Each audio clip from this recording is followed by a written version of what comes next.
Oimoranya kwa Ramogi juang kamora mora maintiere ageno di odiochieng' mari odhi yo makare machiegni chenro mar AngichWelo kabende ote maduong' en koro duol mar EPRA ikore mar lando nengo manyien mar modhi kochakore odiochieng' makiny kaluwore koda chik mano mar finance bill chik mar omenda manyocha puodhi kora jatend piny William Ruto. Ekora mga jong magi to kod mamoko magi weche ma wamiyo pek odiochieng' makawuono. Bila koro jiwo nonro kar ingreja tich machon mar migawo mar omenda Tomo Sinde okwanye aora kuja e kaunti ma Migori bang' lal mare. Oganda jo Kenya rito gi achiedh nade nengo manyien mar mauta makiny nolandi gi duol mar EPRA. Ker biro jadoho, ker ko ibeja daga achiedh, yani ker biro ng'ama nigi chiemo, ker ko keti ng'ama onge chiemo. Dwaro ng'at ma jaduong' manigi mbi, kendo dwaro jaduong' majugi mar piny osemako. Wach manyo ker manyien mar jodong Luo pod medo mako mach. To oganda Luo dwaro ker machal nade?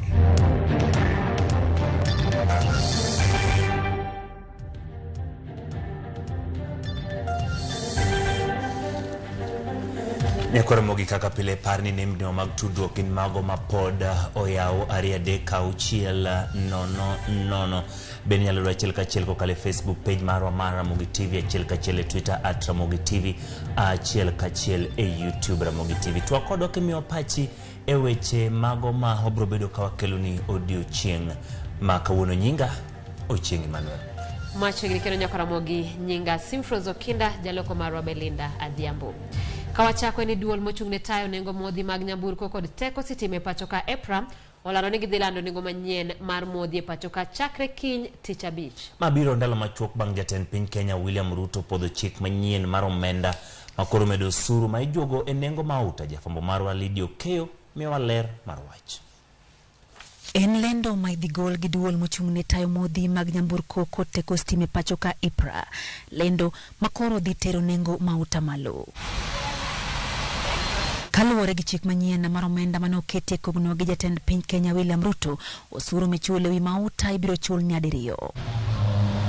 E kinde ni oganda jo Kenya chulo osuru motesi ni VAT maromo shillings 13.4 ewi lita ka lita ma petrol, shillings 12.3 ewi lita ka lita ma diesel kod shillings 11.9 ewi lita ka lita mar mauta mar taya. Lendo migeno tim tich abich gi duol mar EPRA no koro ulo ni oganda jo Kenya biro chulo omenda maromo shillings 26 kaka VAT ewi nengo ma petrol lita ka lita, shillings 25 lita ka lita ma diesel kod shillings 24 ewi lita ka lita mar mauta mataya.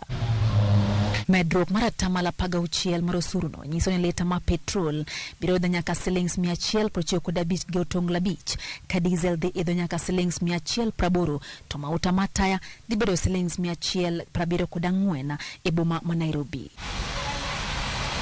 E kaunti ma Kisumu, petrol biro idho kowuok ka shillings 181 gotongla aboro nyaka shillings 194 gotonglo aboro.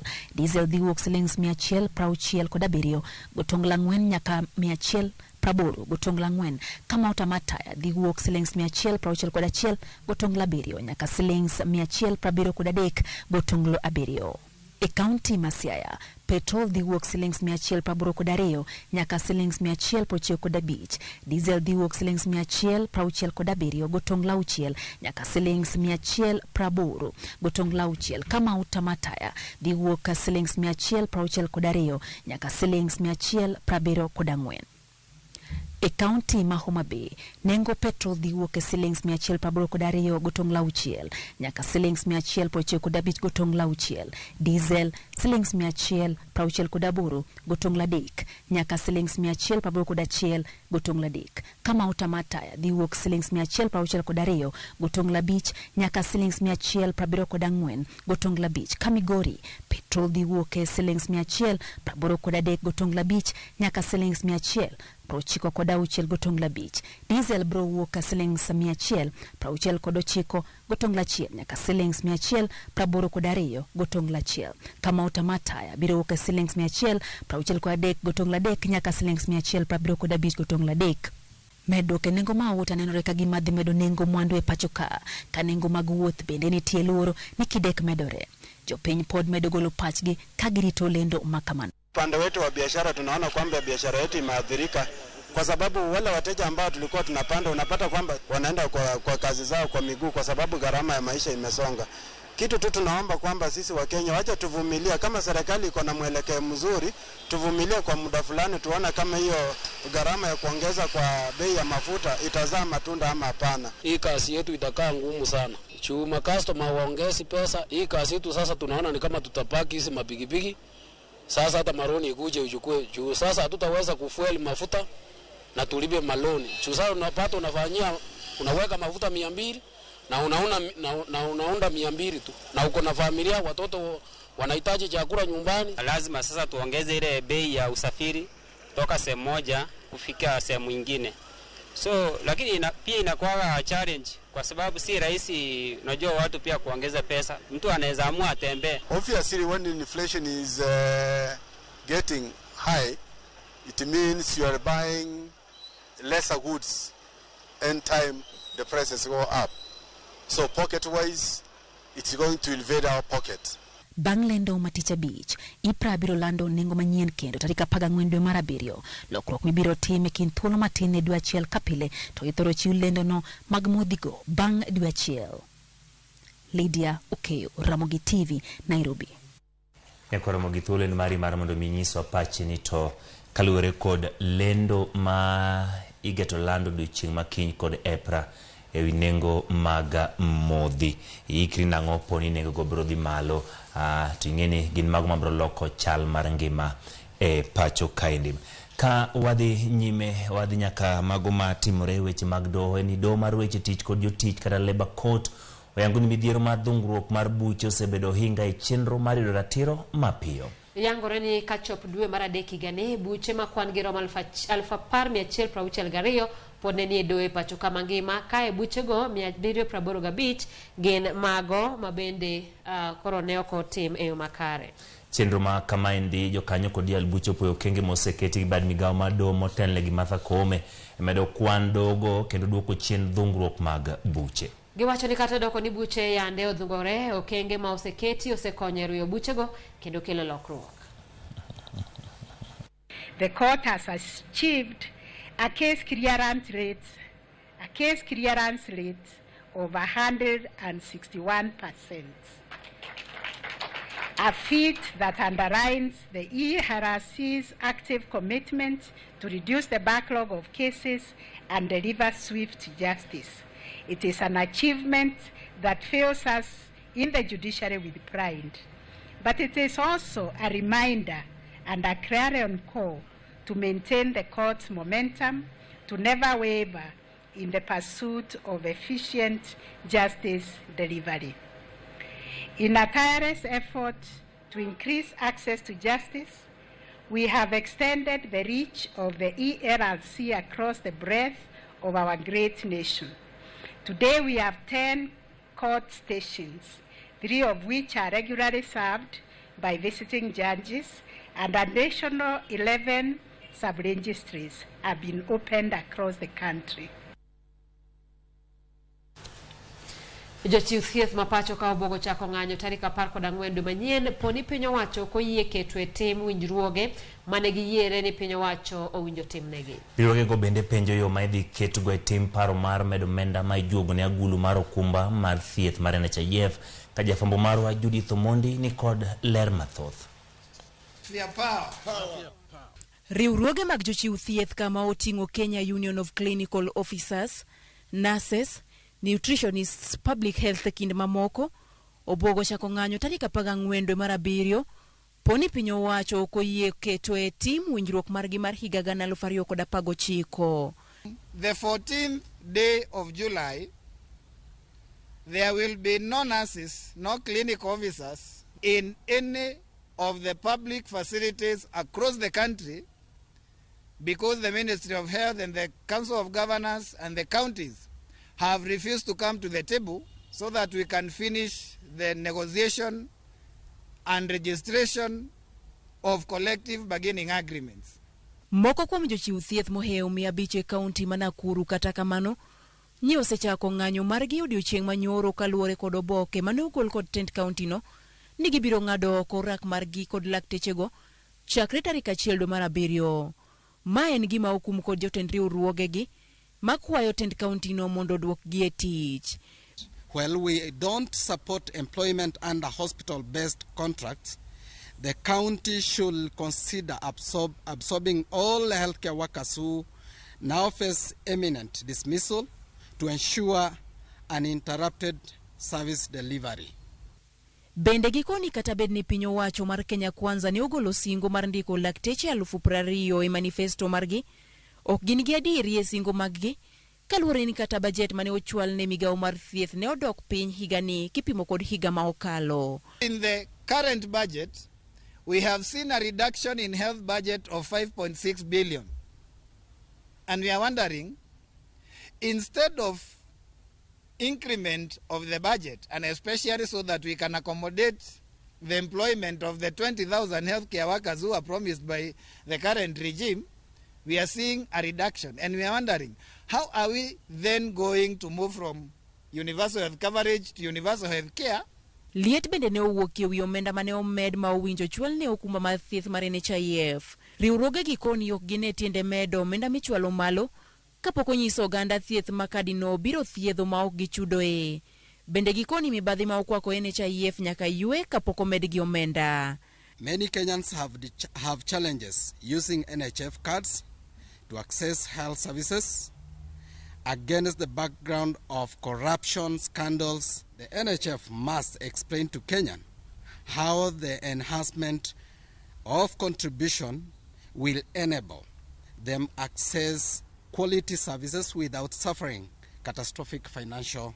Riwruoge gi osebedo ka yware kod piny owacho yare higa mar 2019, kata kamano ywarruogni chalo ka gima pod dhi nyime kendo nyalo mana rumo ka winjruok obedie kind piny owacho mamalo kod mag counties kaachiel kod laktechegi. Judith Omondi, Ramogi TV. Ringre apisa machon e bad migawo mar omenda Tom Osinde ogole kar kano ringre ma Migori kendo tere kar kano ringruok mar kar thieth maduong' ma Kisii. Sub county ma Kisii e seche ma apisa mago kwachi dhi nyime kod timo nonro kotenore kod tho mare. Ringre apisa machon mar migawo mar omenda Tom Osinde mane okwany kawuono e aora makuje county ma Migori koro chwale county ma Kisii kama itime bero kod nonro makende. Bila mo kwach kichich ni Osinde di bedi nyocho negi tarik 18 dweni. Ang bedo kod chendo mar manyo Tom Osinde makinde mo kalo netie bad migawo mar omenda kao chak tarik 18 mar dweni mane olal. Ringre apisa ni gikone to ne oyudi e kar kano ringre mar osiptal maduong' ma Migori. Lipot mawuok obila yango ni ringre Osinde mane okwany e aora mar Kuja e subkond Marongo tarik 22 mar dweni kaka ringre mane okoyangi osebede kar kano ringre mar Migori kabende kane chopo chieng' manyoro ema familia mare kao tende kod obila mar okwach kich ne oyange. Maling'ling' yango ni Osinde ne onegi tarik 18 mar dweni kabende ne ochwoye kod pala kabende wiye ne ogo kod gima obindi. Obila bende dhi nyime kod timo nonro kalwe kod maling'ling' ninde nitiere jomoko e dalane e odiechieng'no ma ichichne ne onegi. Apisas mag okwachki bende dhi nyime kod timo nonro kao tende kod kethruok mag weche mag stima e dalane. Okay, I've seen about two switches are interfered with upstairs, but we are still investigating. So I cannot tell whether it was before or during the period, because the family members, close family members, were not around during the period and have not discussed with them about the same. Esech mabende koro chendo mag tim nonro kao tende kod tho mare familia mar Osinde kao tende kod apisas go mag okwachki ne ogolo ringre apisane e kar kano ringre no ma osiptal maduong' ma Migori kendo ne otere e kar kano ringre ma osiptal maduong' ma Kisii. Nyaka sani obila pok oyango gima ne nyalo kelo nek mar apisane kachi ji ariyo osemaki ka iteno kod nek mare. Achi ji ariyo gi pok ondiko dhoggi kao tende kod nekni bang' do mamolo chiwo chik mondo kod achijegi odinegi kuom ndalo 21 kaka ne okwa kod obila. Ma otelo ne yudo ringre mare tarik 22 mar dweni ngeso ma juma mokalo nyamburko mar Osinde ne oyudi ka obolo gwego mag Transmara e kaunti ma Narok. Odiechieng' ma kawuono, apisas go mag okwach kich ne ochako limo dala Osinde e gwego mag Nakuru mar dhi nyime kod tim nonro. George Juma, Ramogi TV, Migori. Erokamano George Juma kuom lipodno. Wach mar manyo ker manyien mar jodong Luo pod medo mako mach ka jopiny yango moko kuom kido ma gigombo neno kuom ker mondo piny Luo obed mongirore. To oganda Luo dwaro ker machal nadi? George Bati miyo dwoko mogol kod jopiny ewi ker ma gidwaro. Ka koro ikruok ne nyasi mar keto e kom ker mar piny Luo mako mach e kaunti ma Homa Bay, jodongo kod jomatindo yango kit ker ma gidwaro kochakore kod hike, chia mare, chike Luo kod were mar ng'ado rieko. Gilero bende ni degiher neno ker ma timbene kod kite nigi ranyisi mar juok piny. Idwaro ng'at ma jaduong' ma nigi mbi, kendo dwaro jaduong' ma jugi mar piny osemako. Ker idwaro bed ng'ama jahigni 65 kadhi nyime. Chon nene ng'ama bedo ker Luo ne bedo jahigni 70, ng'at moseneno mang'eny, ng'at mong'eyo chike mag Luo maber, manyalo pimo kaka ne Luo ochakore, kaka ne Luo wa Sudan kane biro. Culture and traditions. Nyako bed ng'ama ong'eyo ma ka piny omoko to kodhi ire to nyalo wacho ni gima kama watimuru mondo piny oyawre. Jopiny bende wacho ni ker nyaka bed jadoho ma janyadhi mani kod chuny matut, kendo nyaka bed ng'at mani kod chiemo ma pare oriere kendo manyalo rito ganda. Ker ok nyal biro jadhako achiel, ker biro jadoho, nikech jadoho en ng'ama chunye tut. To jadhako achiel wang' dhako chwanye nyalo kata mana dere. To jadoho to ka dhako chwanye to odhi od cha, odni koro kono, nyaka chiemo dhako nong' makosa ne madogie to gidogi winjore. Ker biro ng'ama nigi chiemo, ker ok oket ng'ama onge chiemo, maka ji odhi dala ne tinwang'o chiemo. Kaluwore ni kom ker en nyadhi kendo mise ma oriwo oganda, jopiny koni ker mar Luo nyaka bed jaduong' ma chiko ite kendo ng'ado wach ma ok odok nyakonchiel. Ker en ng'at moketi makobet makawuoyo to wach nigi teko mar wach makowuot gima wacho ji winjo. Ok odog nyakonchiel, obedo e dier ji te, koro ema ng'ado wach matim kama. Ker dwarore ng'ama neutral, en ng'ama ng'at ji te. Kaluwore kod weche mag siasa manyalo kelo gombo masani medo donjo e chuny oganda, jomatindo kod jomadongo onyiso ni geno mar piny nyalo mana chopo kare ka ker mar piny Luo obedo maonge kod chin mibadhi moro amora. Obed jalno ma gie kite, en ng'at moro ma oonge gi mibadhi kata chiel.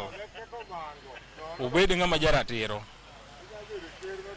kendo ok en ng'ama dhi biro ni donje kom no ni biro pogo oganda. Ng'ama dwa bedo kom mar Luo nyaka bedi ng'ama timbege beyo, ng'ama orito chike Luo, mong'e tayo jopiny, ok odonjo weche mag siasa. Kata obedo ni weche mag siasa oseneno ewi chung' mar jodongo kod josiasa ewi kom ma en otiep yath ma oganda Luo owinjo bed ni buoro e tiende, dwaro nitie mondo ker obed jal mariwo wi oganda kendo wuoth e konde duto ma joluo dake mar riwo piny Luo. Obed ng'ama nyalo keto joluo gimoro achiel ma onge kama joluo moko bam ni dhiye. Obed ng'ama jatelo mong'eyo ni ji ni kuonde kendo wuoth kuom joluo duto te. Teko mar oganda en achiel mar ogandano. Kata obedo ni chung' mopogore oseneno ewi kom mar ker mar Luo, geno mar oganda Luo en ni komno owinjo tigo kaka tado moriwo oganda manyayo kwe kendo bed mise mar Luo e kind ogendini mamoko. George Bati, Ramogi TV. Erokamano George Bati kuom lipot machal kamano oganda Luo duto en chieng' ngeso. Gima mako dhoga ni nyaka bed jado nikech jado ok nyal dere kachiel nyadere kada ko weyo kapani jadaka achiel ma pok odere ne makoro ber nikech onyalo kata buoguok to ok omayo. Mago chike Luo kitgi kod timbegi. Ker ok onego bed jadaka achiel ka dhako moko ni ochwanye to okun an kanye kama lit na ni ker kun okun kendo dhi dhako machielo nyaka moro cha bitim nadi bi ne makosa ne kata kamano lakini chuo machon to ne winjo maber.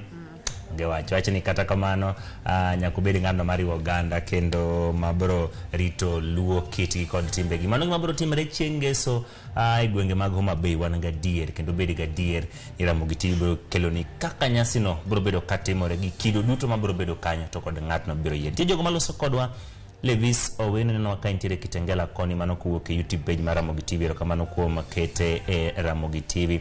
Intiere ng'at maluongre ni Steven Godia intiere Sudan kamano kuom kete e Ramogi TV. Joramo Molo iwacho ni intiere Meru kendo Ramogi TV makaro kamano kuom kete e Ramogi TV. Collins Akaka intiere Loka Leko Jijo Migori County kamano kuom kete Ramogi TV. Evans Otieno Ramogi Ler intiere Karen Sirikale makoro tugo kodwa wadhi hinyore kamano kuom kete Ramogi TV. Mago jogo mane no achiel kachiel kuwuok e YouTube page mar Ramogi TV. Roger Somondi intie kana Mchumbi ngima dhi bedo idho e pinywa mar Kenya Nyasaye mondo konywa kamano. Ka Masio Nyango in Nairobi Town ineno ka intiga Moso Doyo kamano. Ka bende Edward Odhiambo intiere Sia Institute of Technology. Mago jok mane no achiel kachiel kuwuok e YouTube page mar Ramogi TV. Ka bende ka intie ote moko mabende molo nwaka e namba mar ote machuok. Odhiambo ja namba wacho kapio jaseme wacho ni jodong luo bed mos ker dwaro jal ma wiye ler ok ng'at ma jendeke. Piny koro tek ne ji te joge duto be to mora Ansara Singa mag wang' neno West Kanyamkago. Ramogi TV Dan Bawi jaseme ngere awinjo maler seme ngere. Ng'ato wacho ne penjo ujo Ramogi un pile pile ulando mana kaka ngima tek. An Jared miwa report mar kama ngima ridore mondo wambe walada ka kamano kidhi mabor wakaw yeyo machuo.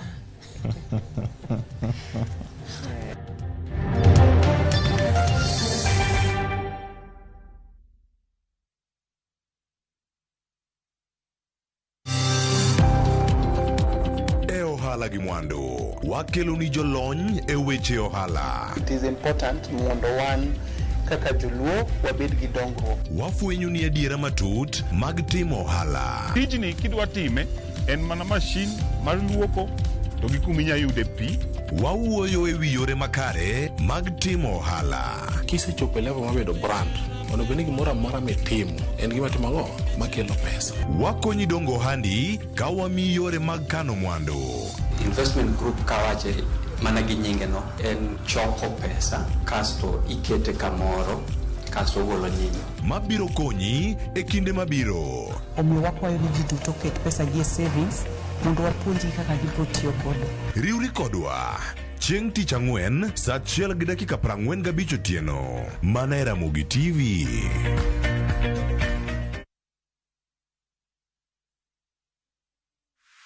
Is bad breath getting in your way? FreshMed mouthwash is formulated with fluoride and essential oils designed to fight bacteria that causes bad breath and tooth decay, working to give you a stronger enamel, fresher breath and healthier gums. For better oral hygiene, try FreshMed today. Available in ice mint and spearmint flavors in all outlets near you. From Tropical Brands. Many have been lured into jobs abroad, only to end up in perpetual suffering. I met this girl by the roadside. I wish you saw how this girl is desperate. Nimepata mteja mpya for my bureau. Meet Eunice, a naive village girl who is given an opportunity to go and work abroad by Madam K. Nenda Middle East. Ati? When did you even do the application? But is this really a golden opportunity, or will she be one among too many to be lured into the human trafficking syndicate by Madam K and Joe? The parents are caught in the middle. Will they listen to John's side of the story even as he is caught trying to save his girlfriend? We have to leave this place. Enjoy this unfolding story of Madam K only on viewsasa.com. Jijenge na shilingi 1500 guaranteed kila wiki kwa kucheza Kaende Jackpot. Shiriki kwa kutumia 50 bob pekee, cheza na Autopic kwa kutuma neno KJP kwa 29063. Not for persons under the age of 18. BCLB number 416.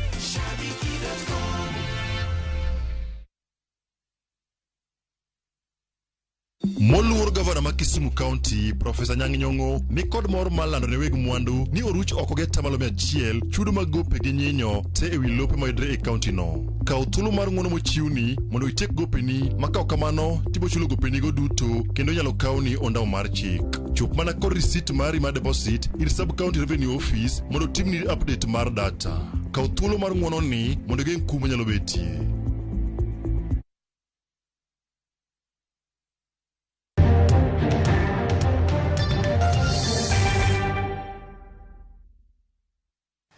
Erokamano kuom medo kete e Ramogi TV. Jod bura golo palo ewi paro mar chik ma geto rido chike matayo ng'anyo e pacho kaindi. Paro ma ichwalo gi jod bura ma Mbeere North Geoffrey Rukus. Jod bura mag Azimio oseyo jowetegi ma Kenya Kwanza kuom temo duoko chien okenge ma piny Kenya osegoyo e weche mag demokrasia. Jod bura mag Kenya Kwanza kata kamano neno paro mar chikno kaka yo makende mar kedo gi kethruok mar mwandu kod tulo e kinde ng'anyo. Chris Owino nigi ler mathoth. Paro matimo lokruok ne pen chik matayo kaka onego bag ng'anyo e pacho kae medo nyuolo paro mathoth. Jod bura mag Azimio kwedo paro makamano ma ichwalo kod jod bura ma Mbeere North Geoffrey Ruku kendo pime kod okang' ma duoko chien okenge ma piny Kenya osegoyo e tego thuolo mar demokrasia.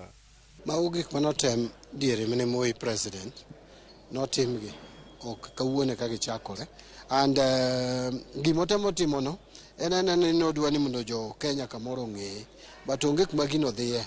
Ok inyal chiko weche mag maandamano. Weche mag maandamano gin gik moko ma nie katiba. Katiba olero maber kaka onego tim gik monego rights monego enjoy.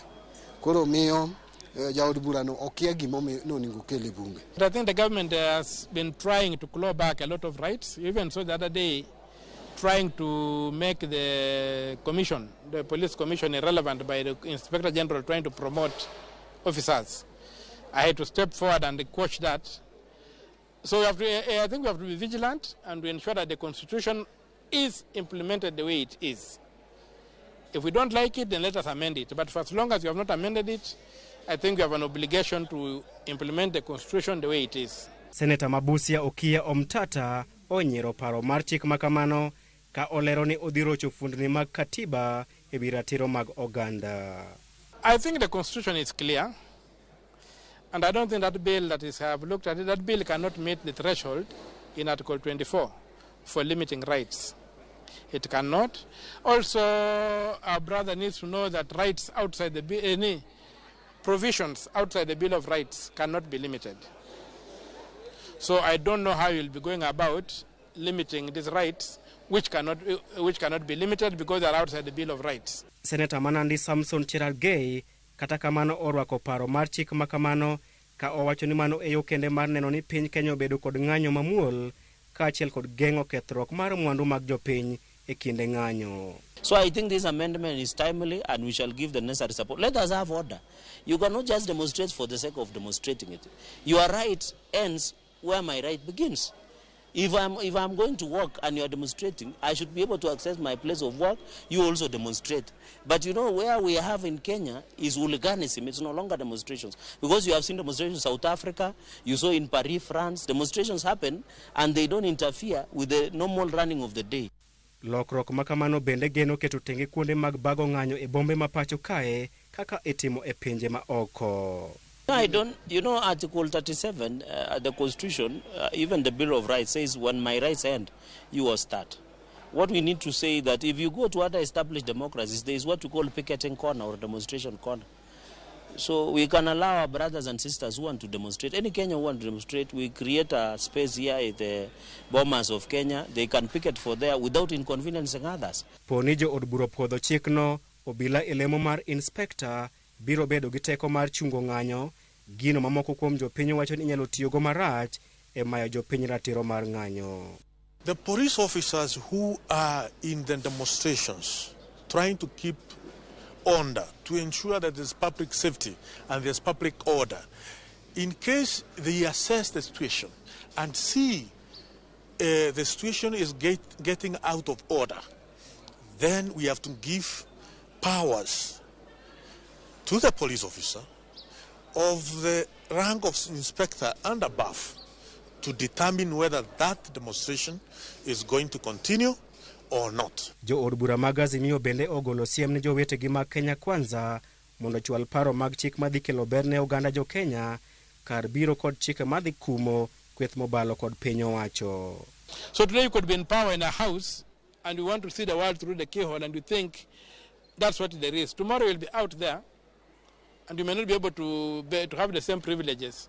So you need a law that can protect you in your worst of times. And I just pray that all people who are drafting laws consider that what could happen to them if that law falls in wrong hands. Chris Owino, Ramogi TV, Nairobi. Kaikruok dhi nyime ne nyasi mar piny Luo machakore kinye kaunti ma Homa Bay. Kweth jodong Luo ma otenore korka jaduong' Nyandiko Ongadi ma oramo ni en e ker mar Luo wuok oko ka kwedo mokalo romo makamano magiwachone dhi medo kelo pogruok maduong' e piny Luo. Jodongogo oseo josiasa mawuok e kaunti sang'wen ma Kaluo kamoting'o gavana sang'wen ma Kaluo magiwacho ni dwa medo kelo pogruok maduong' e piny Luo kuom chano romo makamano ni mar jodongo mamoko owe oko. Jaduong' Nyandiko Ongadi kod jalupne jaduong' Thomas Achando okoni ker ma idhi yangi tarik 1 dwe ni en ker mar josiasa ma Kaluo nikech en gima kata en ema kod en goboke mayango ofisno. Idara mar ker piny Luo ka jodong Luo ok onego bego opinzani mana ni e siasa to ok owinjore nyithindwa monyocha wayiero machalo gavana ma Migori, gavana ma Siaya, gavana ma Kisumo, gavana ma Homa Bay jodonje e dier jodongo ka giloso ne jodongo chokruok ni mondo odhi oyier ker manyien. To an bende winja e piny ka oyiero ker mar opinzani to gi ker mar Luo ma en an, pogruok no ok biro sika. Amo mi uhera hera lweny sate weuru lweny ni jothurwa doguri mier joluo luonga tiwacho na jaduong' Nyandiko na kaka wache no jaduong' Nyandiko awaneno ni wang kata wacho ga ni ker nyaka tho to awaneno ni nego wayier ko ker moro ke jawinjo kidwaro nyaka degree kuro nogono ji ndike nyaka Kisungu. Luo kriti Kisungu, Luo irito gi juogi mar piny. Juok Ramogi, kokinya kwa Ramogi, to katilam Ramogi ndalo 800, Ramogi kano duoki. Josiasa bed mabor gi joluo gi kom Luo. Josiasa we jodongo guo kendgi. Ang'o ma idhu to un bende un gi siasa kuom ugoyo. Ung'eni gik makelo chandruok kata makelo path ne joluo ma joluo nya yudo telo. En mana wach donje siasa mar jopiny ma jodongo muti. Piny owacho ma Homa Bay oyawayanga karod thieth mar Amola e sub-county ma Rachuonyo East kaka achiel kuom chenro mag bero sekta mar thieth kendo chwalo konyruok ne jotuo manie alworano. Kaka jafwambo marwa Ali Abich lero kar thieth no ni kod kar timo bero kata theater manyien kod kar konyruok mar mine. Karod thieth mar Amola e sub-county mar Rachuonyo East koro yawayanga ne jopiny alworano mondo giyude chenro mag thieth malong'o e tuoche ma osebedo ka chendo e alworano. Osiptal noting'o kar timo bero manyien kata theater, kar nyuol mar mine kod kuonde mamoko ma jopiny nyalo yude chenro mag thieth e yo malong'o. To prioritize health in Homa Bay County, putting in place critical pillars of my Genoa health strategy, including a new board of management, new outpatient, CT scan. This facility that we are opening today will have a theater, as you have seen, and a 60-bed capacity, and it will greatly address the challenges in this constituency. Gavana Wanga koni sirikande pod biro tiyo machiegni kod migepe ma opogore e bero sekta mar thieth e kedo kod tuoche ma osebedo ka chando jopiny ka okone jochiw thieth e kaunti no mondo ne ni jotuo oyudo thieth makare osiptende ma gitiye. We are marking this health day today to cover the following key milestones in our health agenda. One is to conduct cancer screening and awareness, and the First Ladies have spoken to this, to commission this facility, the Rachuonyo East Health Facility, as a level 4 facility and with a theater, to sign an MOU with the KU Teaching, Research and Referral Hospital on various elements that will be outlined. The many areas of collaboration we discussed include training, mentorship and capacity building, starting with critical care and oncology nurses training in September, oncology and cancer treatment and referral pathway, health information management system, HMIS, and attitude and behavior change with health human resources. Quality and affordable health care within this county. And this as a result of Her Excellency's leadership. That has actually been proved, and there is no doubt about it. Jakom board matayo siptal mbalariany ma Kenyatta Gire Olive Mugenda mane ni wendo modhial e kinde nyasi no oyango ni giseketo winjruok gi sirkand county ma Homa Bay mabiro neno ni gitiyo kanyakla e kedo kod tuoche ma osebedo ka chando jopiny kama oting'o tuo mar kansa. Congratulations to the team and the governor for this very, very good work.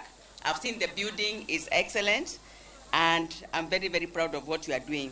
When they come for training and they finish, they come and give this facility service for maybe 2-3 years before they can think of something else. So you collaborate in training as much as possible, because our budget at the hospital is for not only for clinical services but also for training and research. Kaja od bura makabondo Kasipu Livo Bara to ne okone ya okunde thieth e kor gwenge en gima biro miyo jopiny yudo chenro mag thieth machiegni kodgi. Jok mane kwayo ni koro ket equipment nitiere iye ka ang' nudonji ka AngichWelo osedhi ubo neno ni equipment nitie gimodong.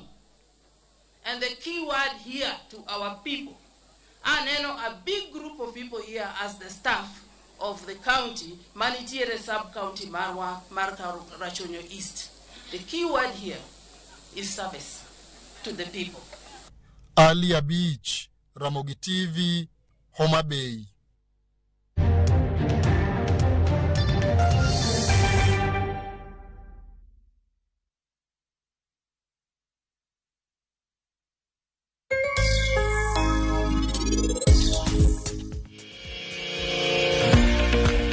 Yola, gima doing seriously, manyalo konyi is keeping track of everything we do.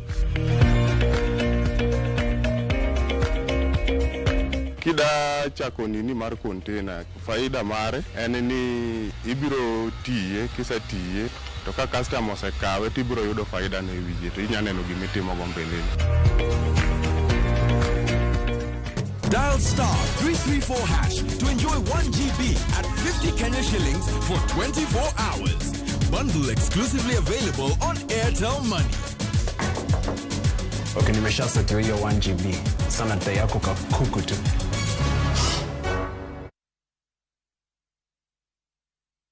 Jijenge na shilingi 1500 guaranteed kila wiki kwa kucheza Kaende Jackpot. Shiriki kwa kutumia 50 bob pekee, cheza na AutoPick kwa kutuma neno KJP kwa 29063.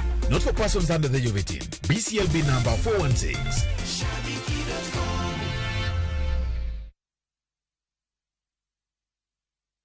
Royal Mabati Limited waseyepo Kisumu City. Wan kod mabati marang'iny mare ni malo, otegno, nengo ne yot kendo gore piny. Yud ber mag offers ma wan godo mag gauge 30 kido mar profiles gi siling 388 kuom mita. Roman tile gi siling 621 kuom mita. Stone coated tiles madhi gi siling 725 kende kuom pisa achiel, kanyakla gi nengo mogore piny mar chumbe witado kido mag light gauge steel trusses. Funde duto nyalo limo bedewa Mamanjit House mayudore Accra Street, apaya Mapol Mboya. Gochie nono 722 638 mondo kelni nono maonge chudo kuom seche 72.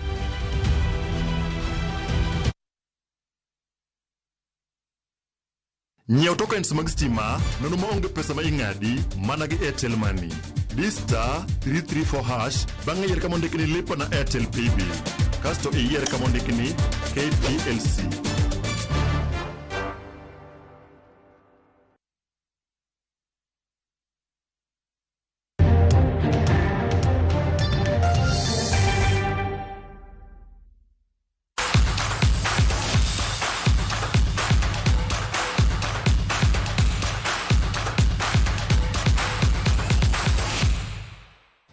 Wadhi pap David Munene japur mawuok e kaunti ma Kirinyaga jaloch manyien ma nus milion e tugo mano mar shabiki kaende jackpot. David mabende en ja ohala ka chiel kod jagono ma en japur en jaloch mar 17 chakre tugono ne chakre.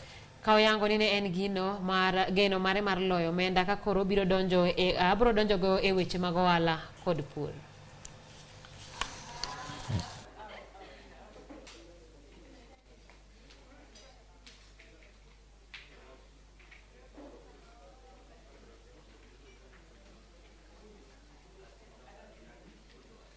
Kupigiwa simu ulikuwa unafanya kazi gani na nini iendelee? Mimi nilikuwa nafanya shughuli zangu za kawaida, nilikuwa nanyunyizia kahawa, nikapata message, alafu nikapigiwa simu.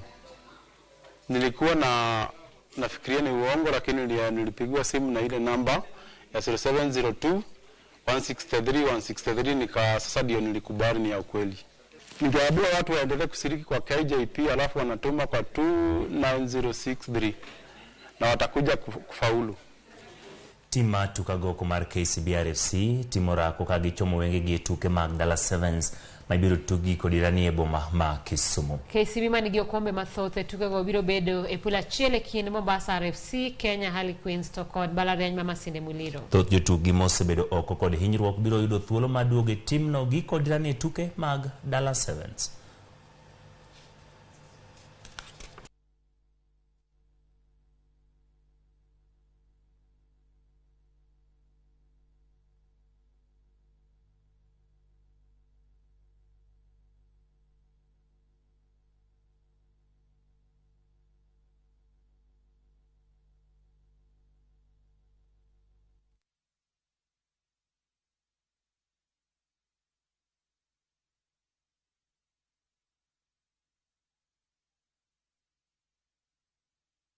Mark Omuma Saba oloyo midila ma bronze tuke mag amen bang' loyo Johannes Brobla mar Afrika ma milambo tuke mag dhowedhe madhi nyime e boma ma Hammamet, Tunisia. Omuma Saba ne ochulo kuoro bang' kayande oloyo kod Brobla e piem maiga mokalo. Omuma Saba ne oloyo Brobla gi points 3-0.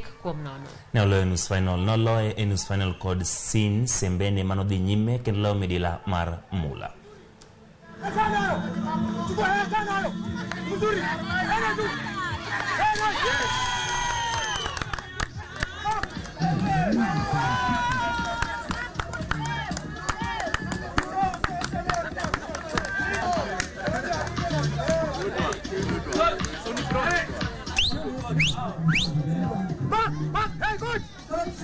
Ya game ilikuwa tough.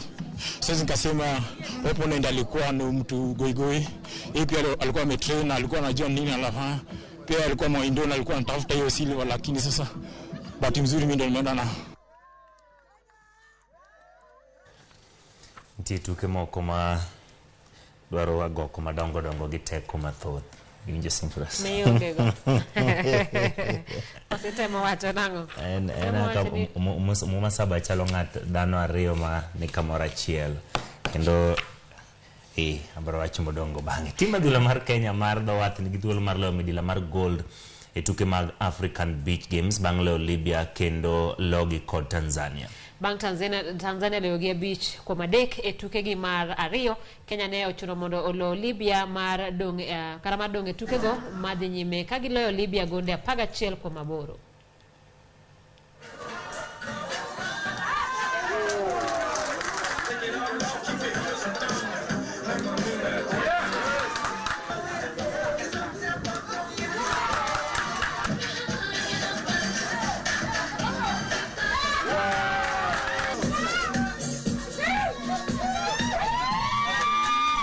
Nigeria.